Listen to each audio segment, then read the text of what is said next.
Now at 9, the trial for the Delphi murders began today. Find out how it started. And FEMA was forced to pause aid. What led to this decision? And an update on Sean Combs' trial. We have the new information. There is a gas shortage across Florida due to the hurricanes. How this is affecting victims. And I will be taking us through a big-time cool-down with rain on the way. NewsLink Indiana starts now. Local news about local people, live from Ball State Unified Media. You're watching NewsLink Indiana. Good evening and thank you for joining us tonight. I'm Sophie Schick. And I'm Wyatt Mayer. A man charged in the 2017 killings of 2 teenage girls from Delphi is going on trial, and the jurors have been selected. Richard Allen is charged with 2 counts of murder and 2 counts of murder while attempting to commit kidnapping. If convicted, Allen could face up to 130 years in prison. Jury selection was completed in a matter of hours today, meaning jury instructions and opening statements could take place Friday morning. The trial is expected to last a month. And a murder case in Georgia has gained nationwide attention. Opening statements and testimony began today in the murder trial of a mother accused of killing her toddler. Leilani Simon's 20-month-old son went missing in October 2022 from his Savannah home. Authorities found his remains at a nearby landfill more than a month after he disappeared. Last week, the judge said she would allow additional evidence be presented to the jury. That evidence includes Simon's drug use and her mental state at the time of her son Quentin's disappearance. The U.S. is sending an advanced anti-missile system to Israel with U.S. troops to operate it. The Pentagon says the Terminal High Altitude Area Defense, or THAAD, battery will help bolster Israel's air defenses following attacks by Iran. About 100 U.S. troops are being deployed to operate the system. It is rare for the U.S. to deploy troops inside Israel, but it is notable amid the heightened tensions in the region. The THAAD battery was previously deployed to Israel in 2019 for an exercise. FEMA is forced to pause aid in several areas impacted by Hurricane Helene in North Carolina over the weekend, over reported threats toward responders. The Ashe County Sheriff says some FEMA operations were paused in the county out of an abundance of caution yesterday. The County Emergency Management Office says it was due to threats in some counties.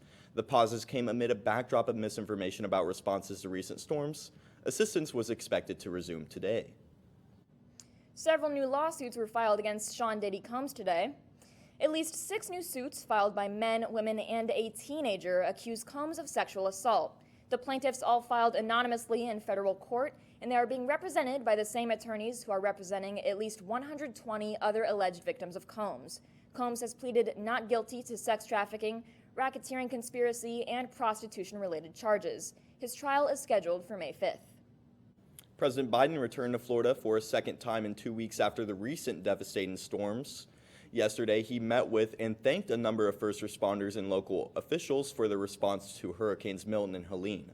Biden highlighted the sacrifices that responders and officials have been making to help others, calling their work a testament to the resilience of the people of West Florida. He also announced more than $600 million to strengthen the state's power grid. Biden said more help would be on the way. The president also stressed the importance of unity during challenging times and called on Americans to come together in the rebuilding process. Today, I'm proud to announce $612 million to 6 new cutting-edge projects to support communities impacted by Hurricane Helene and Milton. That includes $47 million for Gainesville Regional Utilities and another $47 million for Florida Power and Light. This funding will not only restore power, but will make the region's power system stronger and more capable, and reduce the frequency and duration of power outages while extreme weather events become more frequent. People in Florida are picking up the pieces after Hurricane Milton swept across the state last week. However, a shortage of gas and mass power outages are hampering those efforts. Meanwhile, misinformation and threats in hurricane-stricken North Carolina are slowing efforts there. Leigh Waldman has the latest. After back-to-back hurricanes ripped through Florida, people living there are struggling to sift through the debris left behind. So much damage was already done, there was less for Milton to do. Those efforts are hindered by gas shortages. In Tampa, St. Petersburg, as well as Sarasota, where Milton made landfall, about 50% of gas stations have no fuel as of Monday afternoon, according to monitoring website GasBuddy. President Joe Biden toured the Tampa area Sunday to discuss recovery efforts. FEMA has delivered 1.2 million meals, over 300,000 liters of water, 2 million gallons of fuel. As of Monday morning, just under 400,000 customers across the state are without power, down from a peak of nearly 3 million, according to poweroutage.us. About 75% of the power has been restored across Florida, and most believing that by the end of Tuesday, the vast majority will be online. Meanwhile, in North Carolina, some FEMA teams are having to pull back on door-to-door outreach to disaster survivors because they're facing threats. In a statement, a FEMA spokesperson said, "For the safety of our dedicated staff and the disaster survivors we're helping, FEMA has made some operational adjustments. Disaster recovery centers will continue to be open as scheduled." I'm Lee Waldman reporting.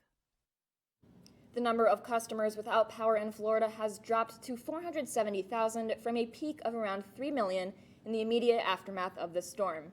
And we can only hope that that number of outages continues to go down.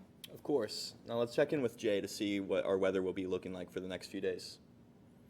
Yes, thank you, Sophie. Thank you, Wyatt. Looking at our current conditions at the moment, we've dipped below 50 throughout much of Indiana now. 52 in Indianapolis. Further south, you go a little bit warmer, but that cold front is sweeping through the area and is going to bring a bit of a cool down as we head through the overnight hours. And those next 12 hours are going to cool down all the way down to the low 40s, where we're expecting to get some rain overnight. Actually, some of the showers, looking at the radar just before the show, and it looks like some of those have started. They're going to be spotty showers throughout the night with a low of around 40 degrees.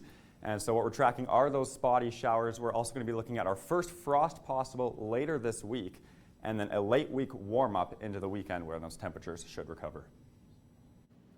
Muncie is getting in the Halloween spirit. Find out what is going on in the area. And your Starbucks app may undergo some changes. Find out what that entails.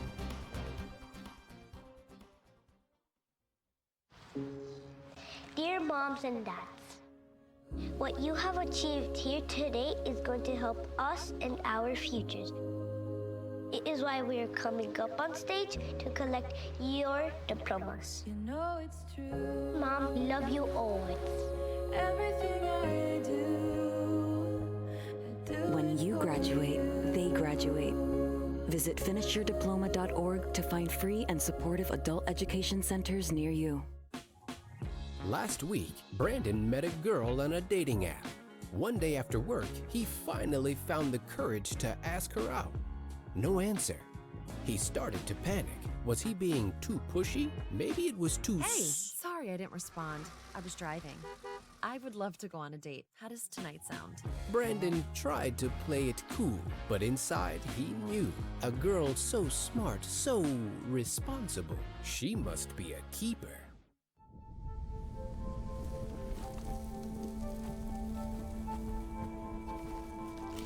Eva Marie smoked 12,000 packs of cigarettes over 15 years. She quit, and now there's a new lung cancer screening that could save her life. You stopped smoking, now start screening. No matter how much you smoked, early detection could save you. Talk to your doctor or learn more at savedbythescan.org. Man, it's lonely. Like, going through life lonely. There is the therapeutic aspect of music, just expressing how you feel. I'm going to talk to Howie about his feelings, make it into a song.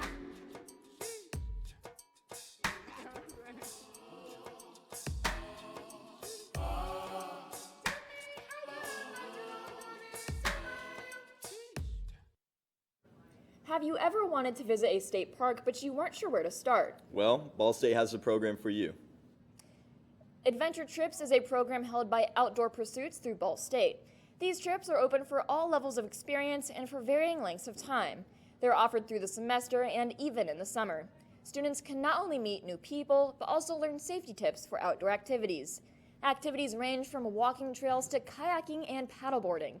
Spots are first come, first served, so if you're interested, you can apply on the Ball State website. Muncie's getting into the Halloween spirit with the Beech Grove Cemetery's annual exploration tours. NewsLink Indiana's Aiden Murray has the story. I'm playing Peter Trimpton. I am honored to be presenting James Boyce. Reverend J. E. Johnson. These are only some of the names you will hear when touring the historic Beech Grove Cemetery, alongside many other important Munsonians buried here.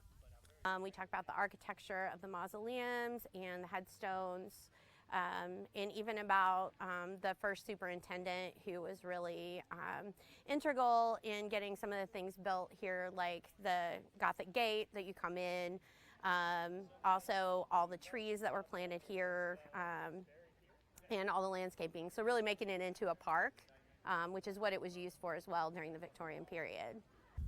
The cemetery holds a deep and rich historic value within the community, steeped in a variety of unique stories. I hope they're inspired to continue adding to the tapestry. We are incredibly blessed to have a tremendous backlog of remarkable people who have shaped this city and have gone on to shape the nation in many ways. Beech Grove Cemetery will continue to grow in its history and providing a beautiful resting grounds. This is Aiden Murray for NewsLink Indiana. The Beech Grove Cemetery hosts their annual grounds tour every October and provides more information at beechgrovecemetery.com. Starbucks is cutting back on promotional offers through its mobile app to get customers to pay full price for its beverages. It's part of new CEO Brian Nichols' strategy to reposition Starbucks as a premium brand. The move will also reduce the strain on employees who get flooded with work when promotions are advertised. In September, the coffee giant offered extra loyalty points on Tuesdays and deals on certain drink purchases on Saturdays. That was a shift from deeper discounts spanning many months earlier this year, such as half off and buy one get one free. There won't be any broad holiday offerings this season, as the company instead plans to promote seasonal drinks through advertising. Fall is here and it is getting cold out. Just how cold is it going to get? All that coming up on my fall forecast. As a dad, every day is a challenge. To make sure that the time that I spend with them, it doesn't matter how tired you are, you have to try and to teach them. When they learn something new and you can just see in their faces, it's such an incredible moment. It's those moments that are my favorite. When it comes to making plans, you are the best. What about those barbecues you plan in detail for your family? Or your daughter's first costume party? It was out of this world. The same way you plan each detail for those moments, start planning to protect you and your loved ones from a natural disaster. Sign up for local weather and emergency alerts. Prepare an emergency kit and make a family communications plan. Protecting your family is the best plan you can make. When tornadoes touched down in parts of our viewing area, NewsLink Indiana kept you informed days in advance. You do need to be seeking shelter. Marginal risk of severe weather. And days after. The roof has been ripped completely off of this house. Giving you a first-hand look at the communities affected. When your neighbors lose their house and you don't, how lucky you are. The first to alert you of severe weather before it happens. NewsLink Indiana Weather. Can't believe you're doing this alone. I've done it before. I remember you threw your back out. How you holding up? Hand me that board. Nothing wrong with getting help. I'm good. I did it when Felicia left. I'll figure it out. I know you will, but you don't have to do it alone. That's all I'm saying. If I promise to look into it, will you drop it and help me build this fence? Now you need my help. It can be a real pain sometimes, you know that? Mm-hmm. If you or a veteran you know needs support, don't wait. Reach out. Find resources at va.gov/reach. Welcome back. As early as this afternoon, NASA says it could launch the largest spacecraft it's ever built for a planetary mission. It's called the Europa Clipper. A SpaceX Falcon Heavy rocket is set to give it a lift from Kennedy Space Center in Florida. Amy Kiley reports its destination is a moon scientists think might be able to sustain life. This is going to pave the way for the future. NASA's biggest planetary mission spacecraft to date is set to explore a potentially habitable place for life beyond Earth.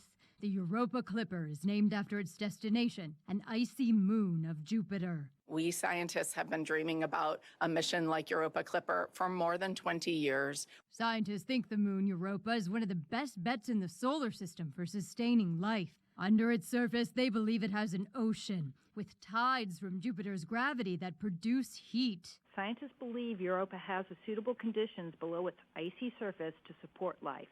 Those conditions are water, energy, chemistry, and stability. NASA says the Europa Clipper carries 9 instruments for testing those conditions, along with a gravity experiment. Given everything that we've really learned about necessary conditions for life, Clipper is going to tell us if Europa has all of these ingredients for life. But don't expect that data tomorrow. The journey between Earth and Europa spans about 1.8 billion miles. It's going to be another 10 years because Jupiter's so far away until we have all the science in the bag. I'm Amy Kiley reporting. Now, just yesterday, SpaceX launched the most powerful rocket ever built. And I don't know about you, but I personally think space would be really cold, so I'm glad I'm not an astronaut. It definitely feels like we're on space right now. Let's get another look at the weather from Jay. Well, unfortunately, if you don't like cold, that is where we're going in our area as well. Looking at our current temperatures, 52 Indianapolis. Evansville's down at 52 as well. We do have a cold front moving through the area that has reached northwestern Indiana. It is going to continue to move down towards our area and bring us some spotty showers and a big cool down throughout the evening into the next coming days. So we hit 56 as our high today.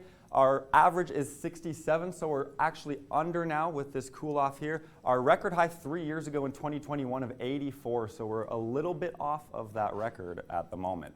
These next 12 hours are going to continue to see our temperatures plummet down into the low 40s, 43 all the way down to maybe 42, 41. Some areas could be even seeing colder than that into the upper 30s. Our overnight is expected to get down to a low of 40. As I mentioned, those scattered spotty showers, not going to be a washout by any means, more so just going to be a sporadic here and there type of event. Those winds at around gusting to 10 out of the north and 70% chance of rain throughout the night. So tomorrow morning, 39 degrees, and the mornings are only going to be getting colder in the coming days. So 48 by noon, but then take a look at those gusty winds up to 20 miles an hour, also from the north with that cold fall-like wind, up to 54 by 5 p.m. as those showers and clouds move out of the area, and it will be a much clearer evening. Our observed rain this month in October has been 0. We're supposed to be at 1.25 inches, so tonight's rain should help bring us on the board for October, get to a little bit more of that normal. As you can see in our precision cast, the best chance right around 2, 3 through 5 a.m., and then more rounds throughout the early morning before it clears out very nicely, and we're not even seeing much cloud cover in the coming days. In a little bit, that 7-day forecast will show you that. So the above average temperatures in the 6 to 10 day forecast throughout much of the United States, actually, especially in the Midwest, northern Indiana into Michigan. And you don't see a below average anywhere except maybe up in the Seattle area. Other than that, it's going to be a warming trend for our area and much of the country. So tomorrow, 54. Look at some of these lows, though, I'd like to point out. Tuesday, Wednesday, 54, 55, but those lows, 34, 33, that's when we're going to be seeing our best chances for that frost. So we're going to have to really monitor that. But then we're going to see a warming trend. We see 62, 66, and then even pushing into those 70s by the weekend. You see 71, 72 degrees, and then you see 73 for Monday as well. So guys, I don't know about you. I am not too big on this cold weather, but I'm okay with the frost, I guess. I'm not okay with the frost. I am, however, happy that it'll be warming up for this weekend. Yes. Yeah, the cold is already starting to get to me. So it's definitely nice that we're going to be seeing a lot warmer weather soon. So absolutely. Yeah, well, thank you so much, Jay. And there's lots more to get to on NewsLink Indiana. Stephen Grata has a preview of sports. Thanks, Sophie and Wyatt. A local high school football team is reaching new heights not seen in decades. Plus, the campaign trail hits the sports world. All this and more next in sports. It's something about having that piece of paper. Some people think that's worth more than my skills. I've run this place for 20 years, but I still need to prove that I'm more than what you see on paper. There's gotta be so good they can't ignore you. It's the way my mind works. I have a very mechanical brain. Analytics and empathy. That's how I've gained clients. I am more. I'm more than who I am on paper.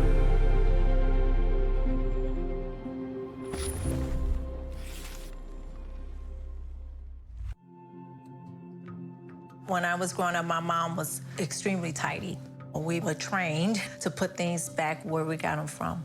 One day, when I walked into my mom's house, I felt like I walked to someone else's house. There was stuff everywhere, and just growing up the way I grew up, and to see this transition was very alarming.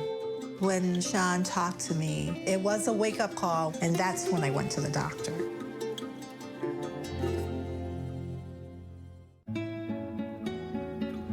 ¿Qué color? Perfecto, mijo. Gracias. Thank you. What's wrong, mijo?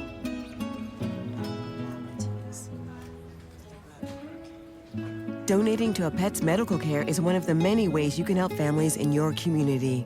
Pets and people belong together. Learn more at petsandpeopletogether.org. At night, NewsLink Indiana brings you the news before you go to bed. But Friday mornings, you're waking up with Cardinal Weather, bringing you up to speed on the day's top stories. And giving you up-to-the-minute conditions from the Ball State Weather Center. And of course, lots of fun. I gave mine personality. Oh, look, it's got eyebrows. Ooh. My lucky glove didn't even work.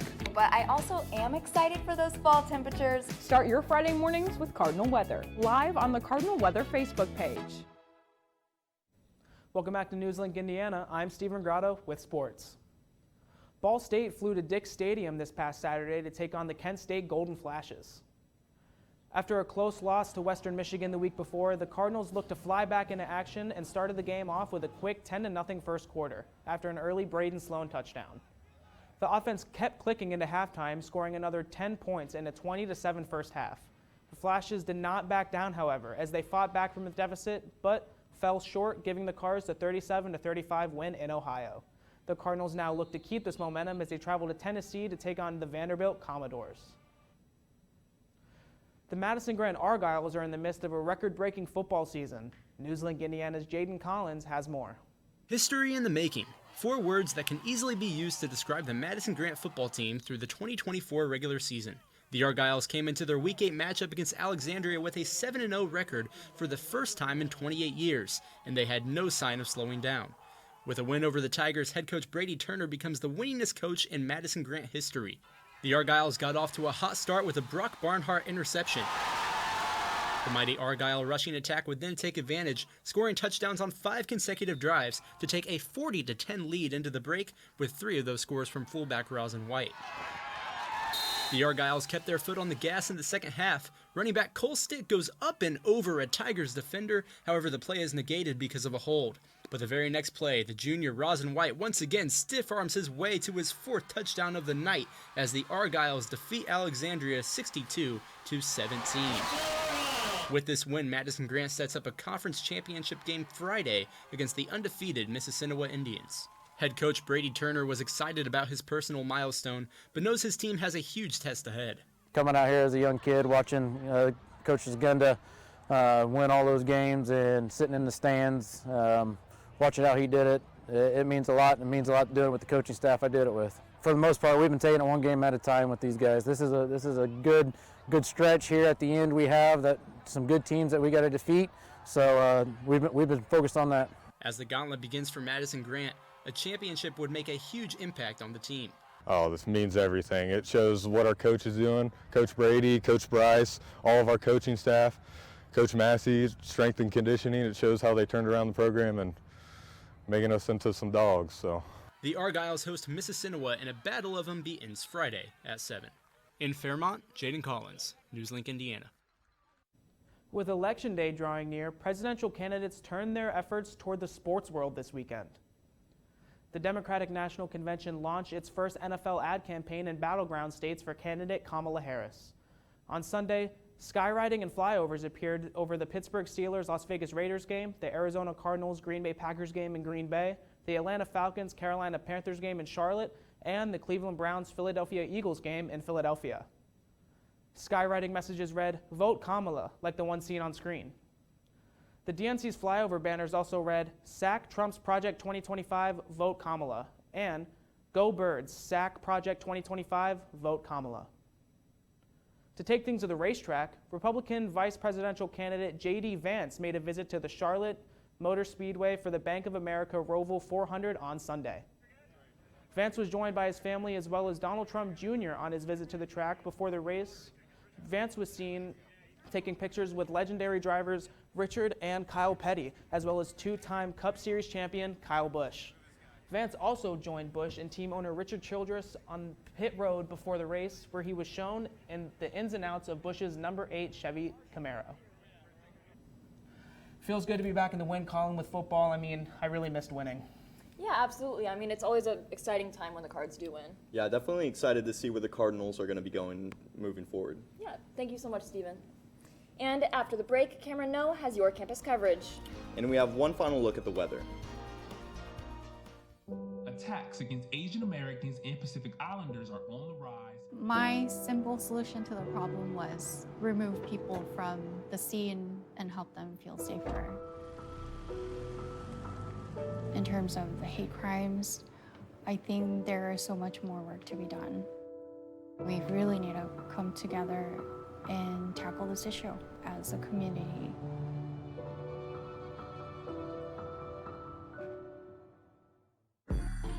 I'm an ex-drug dealer, and I'll be your sub today.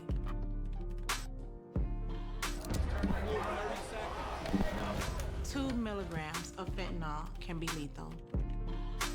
A lethal dose is in here. Who gets it, I won't know. It's cheap, it's potent, and it's profitable. The sad reality is, fentanyl is being mixed into everything now. More kids should know.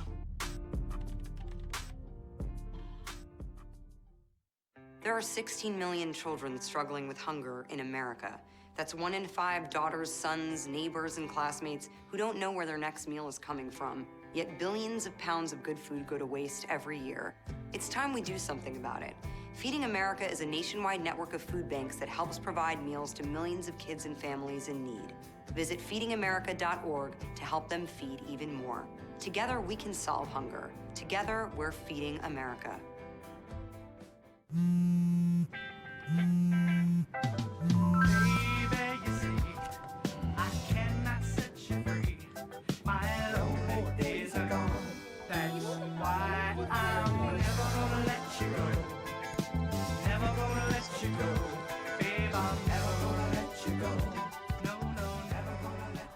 Here you go. Thank you. Thank you.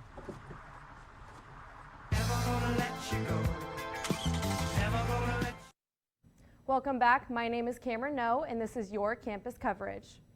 Epsilon Sigma Alpha is an international organization with Ball State holding the first collegiate chapter. Their mission is to be a family where students can give back to the community. For one of their events this year, they chose to go to local Jacob's Family Orchard, which has become a yearly tradition. ESA currently has 10 members, but they are consistently recruiting in order to grow their family. I just saw a need for this organization to be given to more people and be advertised more, so I became the recruitment chair and tried my best to recruit as many people as I could. And so I just feel like I saw a hope for this, and it is just such a beautiful thing to do community service and help everybody. They aim to build a bond between their members and let go of the stress that college can cause. ESA's next event is a cooking night this Wednesday at 5 p.m. in Park Hall. I mean, being back at that pumpkin patch really brought me back to my childhood. Yeah, absolutely. And listening to that made me mourn the creeper pumpkin that I had carved when I was 8 years old. So unfortunately, it has rotted. That was 11 years ago. But what kind of pumpkins have you carved? See, my goal when carving pumpkins, I always tried to make the silliest looking pumpkins. I'd always give them a huge buck teeth, beady eyes. Me and my siblings used to compete who could make the silliest looking pumpkin or the dumbest looking pumpkin. So definitely a nice little trip down memory lane here in the story. I really wasn't a fan of carving pumpkins as a kid. Well, I'm sorry, but thank you, Cameron. Okay. And that's all tonight for NewsLink Indiana. Be sure to tune in tomorrow night at 9, streaming live on the NewsLink Indiana Facebook page. And for more news anytime, anywhere, check out the NewsLink Indiana, or go to ballstatedaily.com. Have a great night. Stay safe.